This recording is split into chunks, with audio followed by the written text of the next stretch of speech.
আজকের ভিডিওটা জিন ও কুসংস্কার নিয়ে। আজকের ভিডিওতে আমরা আলোচনা করব চিত হয়ে ঘুমালে জিন আপনার সাথে কি করবে।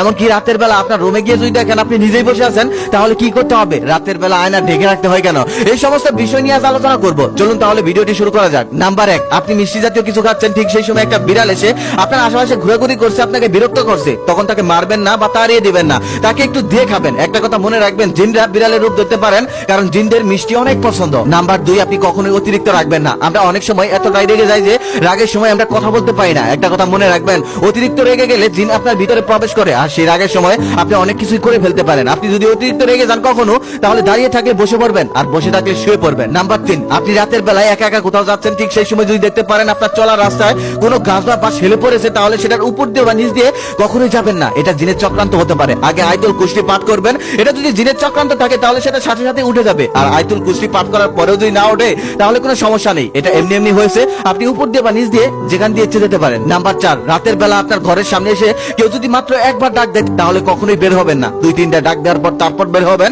সতর্কতার সাথে। নাম্বার 5, সন্ধ্যা বা রাতে আপনি যদি কোনো অদ্ভুত গাছে অদ্ভুত কিছু দেখতে পারেন, তাহলে সেটার দিকে তাকিয়ে থাকবেন না, সাথে সাথে মাথা নিচু করে সেখান থেকে চলে আসবেন। অনেক সময় জিনরা মানুষদেরকে এভাবে ভয় দেখায়। নাম্বার 6, আপনি যদি রাতের বেলায় আপনার রুমে ঢুকে দেখেন আপনার মতো কেউ একজন আপনার বিছানায় বসে আছে, তাহলে ভয় পাবেন না, চোখ বন্ধ করে আয়াতুল কুরসি পাঠ করেন, তারপর দেখবেন সেটা চলে গেছে। ওটা আসলে জিন, আপনার সাথে থাকা কানিন জিন। নাম্বার 7, মাগরিবের সময় দুপুর বেলা আমাবস্যা রাতে একটু সাবধানে থাকবেন। একটা কথা মনে রাখবেন, এই সময় জিনদের প্রভাব বেশি থাকে। এই সময় বাচ্চাদেরকে একটু সাবধানে রাখবেন, আর মাগরিবের সময় বিসমিল্লাহ বলে ঘরের দরজা বন্ধ করবেন। নাম্বার 8, আপনি যদি পুকুর বা নদীতে গোসল করতে যান, তখন যদি অনুভব করেন কেউ আপনার পা ধরে টানাটানি করছে, তাহলে আপনি জোরে জোরে চিৎকার করুন, আর সাথে সাথে দোয়া ইউনুস পড়ুন, তাহলে আপনাকে ছেড়ে দিবে। একটা কথা মনে রাখবেন, পুকুর বা নদীতে জিনের প্রভাব থাকে। নাম্বার 9, আপনি রাতের বেলায় কোথাও একা একা যাচ্ছেন, ঠিক সেই সময় যদি দেখতে পারেন কুকুর বা অন্য ভয়ঙ্কর কিছু আপনার দিকে ধেয়ে আসছে, আর তাকে দেখে অনেকটা ভয়ঙ্কর লাগছে, তাহলে সাথে সাথে মাটিতে একটা গোলাকার দাগ দিয়ে সেটার ভিতরে ঢুকে যান, আর আয়াতুল কুরসি পাঠ করুন, তাহলে সেটা যাই হোক না কেন আপনার কোনো ক্ষতি করতে পারবে না।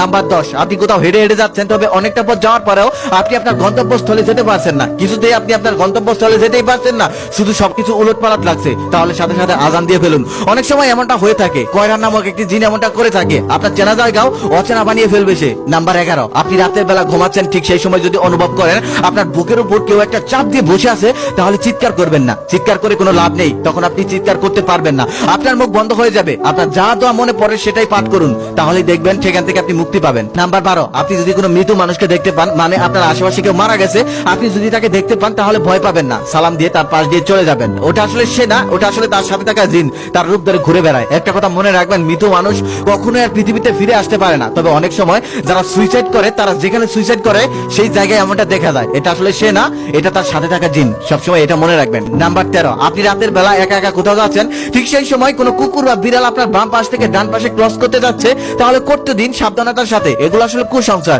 এগুলো তেমন কিছু না। নাম্বার 14, অনেকেই বলে কবরস্থান হলো পবিত্র স্থান, আসলে কবরস্থান পবিত্র স্থান, তবে কবরস্থানে দোল নামক একটি জিন বাস করে, তাই কবরস্থানেও একটু সাবধানে চলাচল করবেন। নাম্বার 15, জিনরা আয়নার মধ্যে প্রবেশ করতে পারে, তাই গভীর রাতে কখনোই আয়না দেখবেন না, আয়নাতে সবসময় পর্দা ব্যবহার করবেন। ওয়াশরুমে কখনোই আয়না লাগাবেন না, কারণ ওয়াশরুমে খানাস নামক একটি জিন থাকে, যদিও জিনটা দুর্বল তারপরেও। নাম্বার 16, কখনোই গভীর রাতে একা একা ছাদে যাবেন না, কারণ ছাদে জিনরা বসবাস করে, যদি কখনো যেতে হয় তাহলে সাথে কাউকে নিয়ে যাবেন, এটাই সব থেকে ভালো। নাম্বার 17, আপনি রাতের বেলা একা একা হাঁটছেন, ঠিক তখনই যদি অনুভব করেন আপনার পিছনে কেউ একজন হেঁটে আসছে, তাহলে শুধু ঘাড় ঘোরাবেন না, পুরো শরীর ঘুরিয়ে দেখবেন। শুধু ঘাড় ঘোরালে আপনার ঘাড় মোটকে দেওয়ার সম্ভাবনা থাকে, তবে একেবারে না তাকানোটাই সব থেকে ভালো। নাম্বার 18, মসজিদ বা বিছানায় সাপ দেখলে কখনোই মেরে ফেলবেন না, কারণ এটা জিন থাকতে পারে, জিন থাকলে আপনার ভীষণ ক্ষতি হয়ে যাবে। প্রথমে চলে যেতে বলবেন, যদি জিন থাকে তাহলে সাথে সাথে চলে যাবে, আর চলে যেতে বলার পরেও যদি না যায়, তাহলে সেটা মারতে পারেন বা তাড়িয়ে দিতে পারেন, সেটা সম্পূর্ণই আপনার ইচ্ছা। নাম্বার 19, রাতের বেলা কখনোই চিত হয়ে ঘুমাবেন না, চিত হয়ে ঘুমালে ভয়ঙ্কর স্বপ্ন দেখার আশঙ্কা থাকে, আর যদি আপনি দেখেই ফেলেন, তাহলে সাথে সাথে উঠে